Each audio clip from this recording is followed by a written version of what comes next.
Welcome back to Action Fan, and welcome back to this edition of Off the Shelf. If you've been keeping up with my episodes, you can see that I've been buying some snow uniforms, specifically for the Royal Marine Mountain and Arctic. And in this episode, I want to make up the second edition Royal Marine Mountain and Arctic. But as you'll see, I find out they eventually dropped the Royal Marine tag and they just call it Mountain and Arctic. And it's not really a second edition because it's gradually updated as they go along. But we're going to call it the second edition or the late edition. Let's get an Action Man down off the shelf. Come on, mate. So this guy's been sitting around for a while. Let's get this guy dressed up in his new uniform. Here we have an array of snow outfits. And the one we want to do today is the Royal Marine Mountain and Arctic second edition. Right, this is the first edition with the cloth pouches we've got in the cupboard. I'll move on to the second edition. Now the basic difference, I believe, is instead of the beige cap, they moved on to the green cap. And secondly is the polyurethane webbing. I've got some dilemmas about what skis were second and first edition. I'm not sure. Did the ones with the little knobbles on the side, were they second or were they first? Or was the first edition just the plain skis like that? Oh, another thing, SLR, did it have a black strap or did it have a white strap? In this picture, I can't really tell. Let's read from the book first before we go to Action Man HQ as always. It consisted of a cap, goggles. Straight away we've got no goggles. But I do have a file from Nick Bolton of the green goggles. And I have got some clear green resin. So I'm going to attempt to make my own goggles with this guy. Right, let's get back. So it was goggles. It had snowsuit, which we've got. A pair of tall white boots, polyurethane webbing, and kidney pouches. So we're probably going to be using these ones. So they've got the kidney pouches and the water bottles. Water bottle, we got that in there. Bayonet and scabbard. Now I did see we've got the bayonet in this bag here, but we haven't got the scabbard looking at it. No scabbard in that one. Oh, we've got another bayonet here. But we've got to endeavour to find a scabbard. Now, I might have seen that somewhere in my collection, I'm not sure. Skis, ski sticks, and a white SLR rifle. Now, in this picture, I can see it's got a white strap, and I can see that the skis are the ones with the nobules on. So that's just about everything we got here that we need to make this up as far as we can. Right, while I'm messing about with my glasses, I've gone ahead and dressed this guy and he's ready on the table. Now I've already done the list of things that are involved, but special features, skis. The main difference is the safer, if less authentic, blunted all-white ski sticks. Yeah, that's a blunted one. Now, original ones must have been sharper at the ends. Makes sense. Kids were probably stabbing themselves in the eyes. The skis are simplified ski patrol pattern pieces with two T-shaped plastic pins either side of the footplate used to loop elastic bands around the boots. Right, okay, so that's simplified. The original one, I think, used some kind of a wire strap. Right, the equipment. The white polyurethane 1958 pattern webbing was issued with two separate square kidney pouches worn over the small of the back. I know when you add these pouches, they have to sit to one side because the water bottle is quite far around the back. Not a big deal, but I have noticed that. Two rectangular ammunition pouches and a water bottle holder. The white handled bayonet and scabbard completed the harness. Note the white plastic strap for the SLR and the strapping of the pouch and cape carrier. Right, so the cape carrier at the back here has straps coming off them.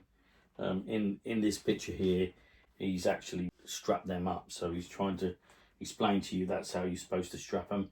The late issue snow goggles in plain green plastic with pin and polyurethane straps can be seen in this picture. Rather than having a hole in the side where the plastic went through and was sewn, they've actually got pins on the end where the polyurethane strap goes over, just like the SLRs, the later issue SLRs. There was also the white bayonet and scabbard, which fitted here. At the back of the webbing, you can see There's like a little holder there, and I've always thought, does the bayonet and scabbard go in there? Or if not the bayonet and scabbard, what else? What would that be for? The bayonet there, or you could put the bayonet there. Guess you could pull a bayonet and scabbard from there, as if you're a bit more agile than me, but here would be a lot easier, I guess. You guys let me know. So I've looked on Action Man HQ and I actually can't find 2 editions on there, whether this is just an error. I can only find the original one. Now this might be me being a donut, but I've been through it several times and I can't find it. But let's have a read what it says. The description is, in 1971, Action Man gained the Royal Marines mounting an Arctic set as part of the famous uniforms range. Similar in appearance to the preceded ski patrol figure of the 1960s, but more obviously tailored to British tastes. It's later had its Royal Marine description dropped 2 years later and became listed as mounting an Arctic. So there's something I've learned today. I did not know that. It underwent a few detailed changes for a production span of approximately 10 years and does not appear in the 1981 equipment poster, right? So they dropped it eventually. So card number 34128, Action Man Royal Marine mounting an Arctic, right? On that card came snowsuit top, trousers, boots, khaki cap with cloth insert, that's the bit at the back, skis, ski sticks, rifle, elastic strap, belt, adjustable slider, bayonet and scabbard, 2 times pouches, gloves, elastic strap goggles. Then you had card number 34303, and that's when it was changed from Royal Marines to Action Man mounting an Arctic. And it was snowsuit top, trousers, boots, khaki cap, cloth insert, ski sticks, rifle, plastic strap. It went over to the plastic strap. It doesn't tell me what year that was, but it just tells me that. Belt, bayonet, scabbard, 2 times pouches, gloves, goggles with a plastic strap, and Action Man mounting an Arctic. There's no number to be announced. It says snowsuit top, trousers, boots, and it went over to the green cap. Skis, ski sticks, rifle with a plastic strap, plastic webbing. So that's when the plastic webbing came in later. So that was on the 3rd edition. Plastic pouches, bayonet and scabbard, gloves, goggles with a plastic strap. So they gradually changed this over 3 editions, it looked like.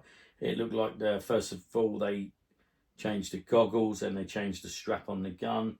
Then they added the plastic webbing and the plastic pouches. Have a quick read what it has to say. The Action Man mounting an Arctic uniform is best worn over another soldier uniform as it is a little transparent. Yeah, I found that with this. I will at a later date add a green jumper underneath this, or I'm thinking about buying some white jumpsuits that I've seen on eBay, aftermarket from China. Early skis featured springs and metal sole plate to hold the boots in an arch shape, through which the toe of the boot passed.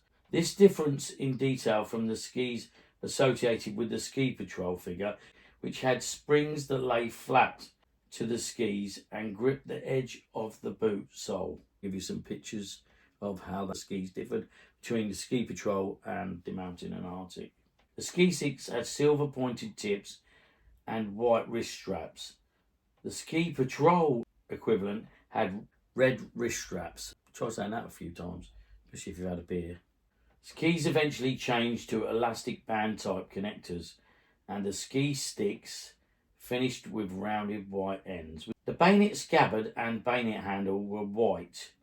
The webbing was swapped out to all-in-one plastic type in late 1970s. So on launch, the SLR rifle had an adjustable elastic strap, like most of the originals, but would progress to a plastic strap on mid-70s issues, as did the goggles. The current Action Man in 1971 had flocked hair, introduced in 1970.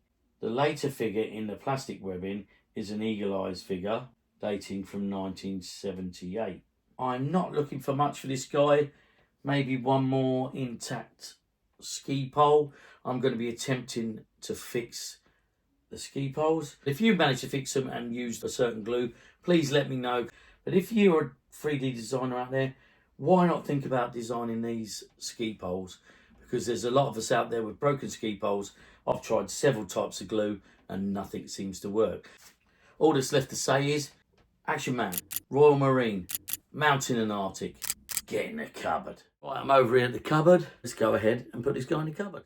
I'm going to struggle for space here to shuffle the guys along.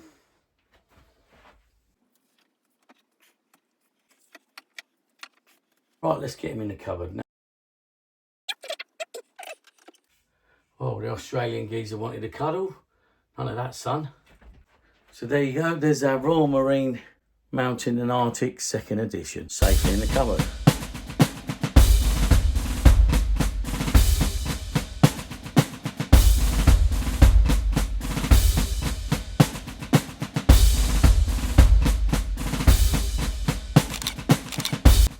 Right, thanks for watching this latest episode of Off the Shelf, where we took a look at Royal Marine Mountain and Arctic, the 2nd edition. Alright, thanks for watching. Please like and subscribe, and I'll see you in the next exciting